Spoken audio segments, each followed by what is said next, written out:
Don't you just love a good ethical dilemma? No, seriously. Ethical dilemmas are often so strong that they can serve as the backbone of an entire story. Don't believe me? Well, then you've never watched cinematic masterpieces such as Sophie's Choice, A Clockwork Orange, A Time to Kill.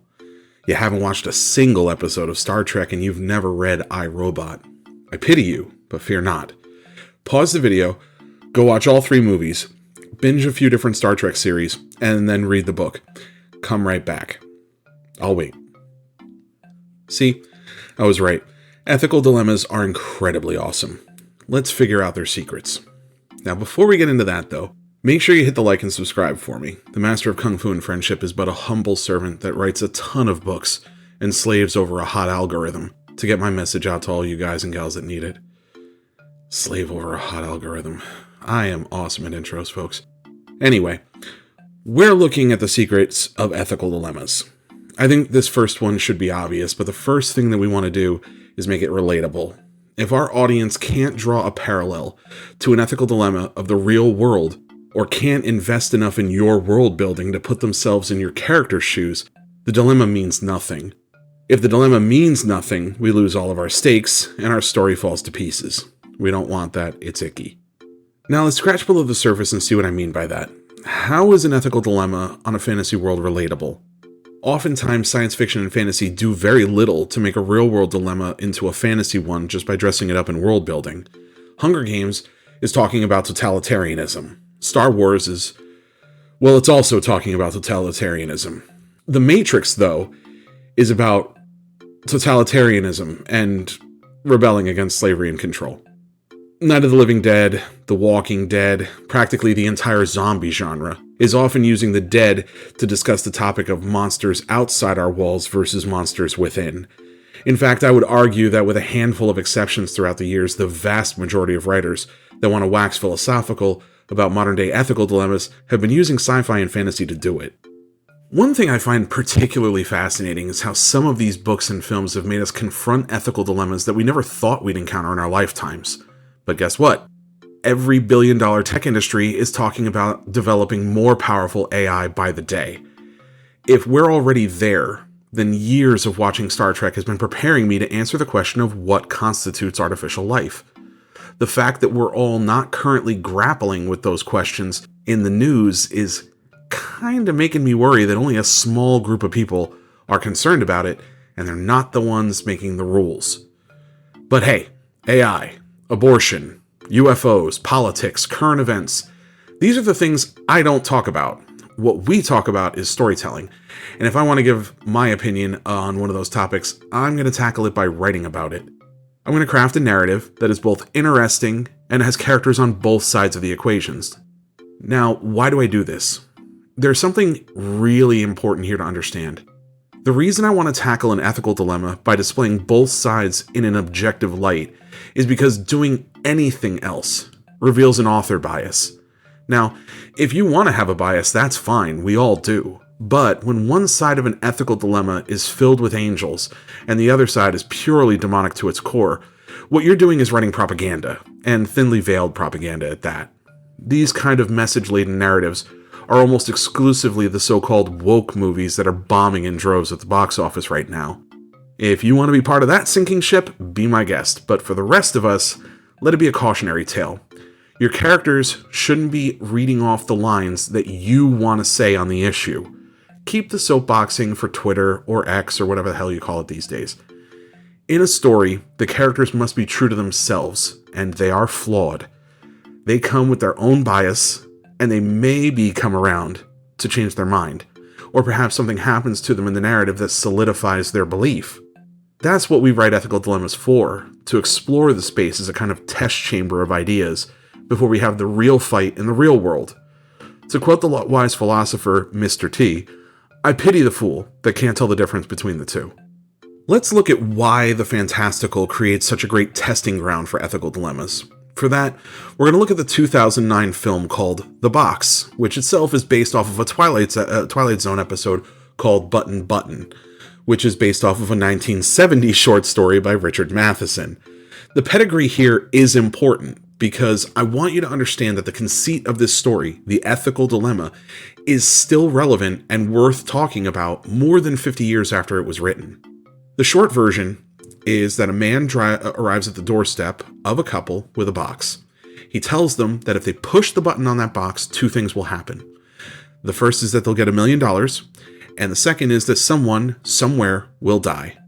While the actual delivery of this film kinda sucks, if I'm being honest, that's because the idea works better as a short story. It's a very narrow ethical dilemma that can only happen in this hypothetical situation with a sort of godlike power involved. That said, it's one hell of an ethical dilemma. The person killed by pressing the button could be a serial killer somewhere. It could also be a child, or the person that will one day cure cancer. The truth is that you don't know, and that same lack of knowledge also creates anonymity. All you did was push a button. You didn't pull a trigger. You didn't kill anyone. Someone else did that. So you can't be held responsible for the actions of someone else. Besides, $1 million could change the life of you and your significant other for the better. Maybe you needed this money more than the person needed to be alive. You see how we're immediately justifying and coming up with reasons? We can relate. The story is like an earworm. It gets in your head and immediately you feel like you know what you would do and why. Even when we're coming up with that, though, we probably all know that in the heat of the moment, if we were truly faced with a choice, we may have a sudden crisis of conscience, or an overwhelming desire to better ourselves, no matter what the cost. It's that uncertainty that makes showing both sides of the dilemma so interesting. Everybody feels like they know what they would do in that situation until it's their finger on the button.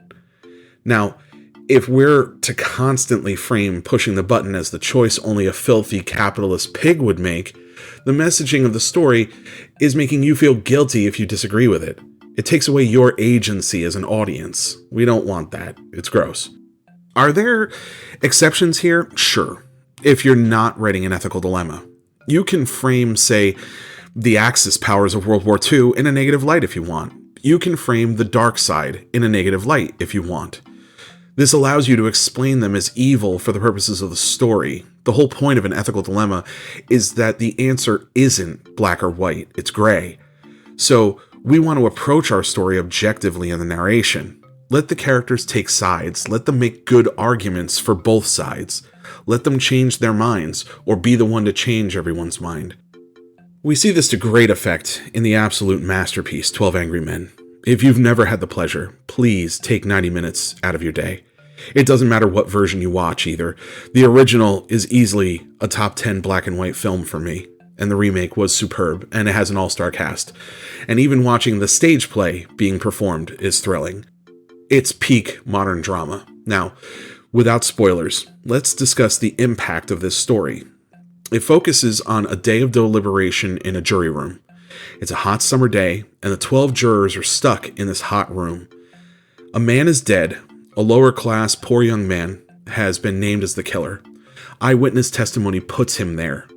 What should be an open and shut case grinds to a halt when one juror holds up the entire group to go over the evidence. The other 11 have better things to do, and they want to go home. What follows is a battle between this one man against the other 11 with the life of the accused on the line. The thing is, there isn't ever a point where our story says that any of these guys are bad for feeling that the way that they do. Quite the opposite, the story actually goes out of its way to show exactly how these individual characters arrived at their conclusions, and it doesn't judge them for it. All the while, it reveals the evidence they all saw, and there's one guy that just keeps poking holes in it. Is he right? The story doesn't tell you that. It only asks the question at the heart of the American judicial system. Do you have reasonable doubt?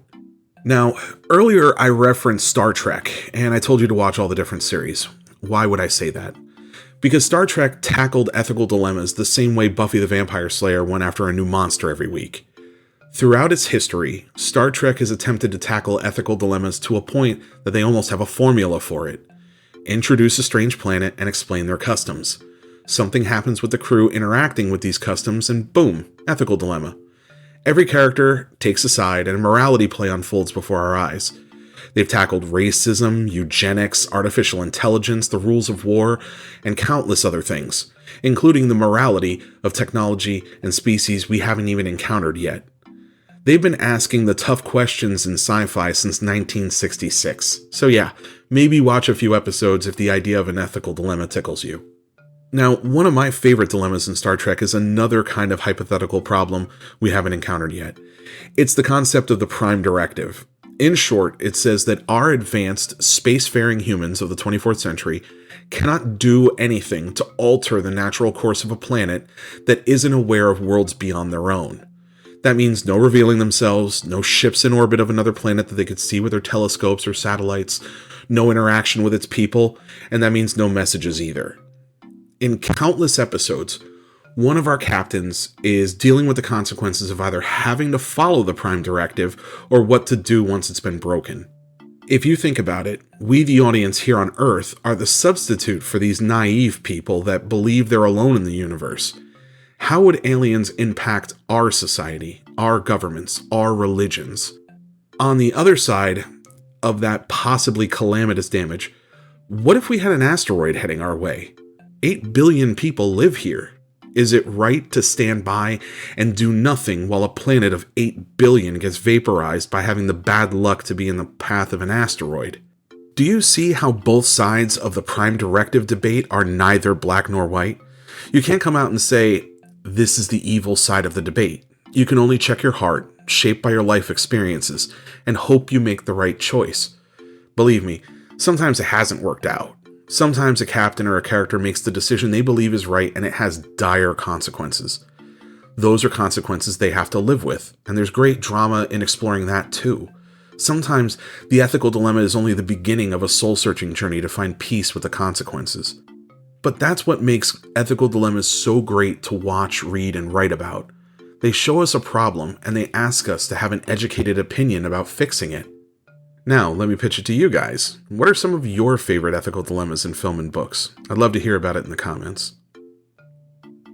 You know, with so much in the news these days about AI, it's only a matter of time before we're talking about Terminators in the present tense, isn't it? Anyway, that's all the time that we have today, but what are some of your favorite ethical dilemmas? That's what I want to know. So let me know in the comments. As always, feel free to share anything you'd like to see me covering in future episodes. And I have a newsletter that goes out twice a month. So if you'd like to sign up and hear about the latest books I'm working on, I also share other indie authors so you can find your next great read. So check that out. The link's in the description below. Don't forget to like and subscribe and all that jazz. Now have fun and get crafting.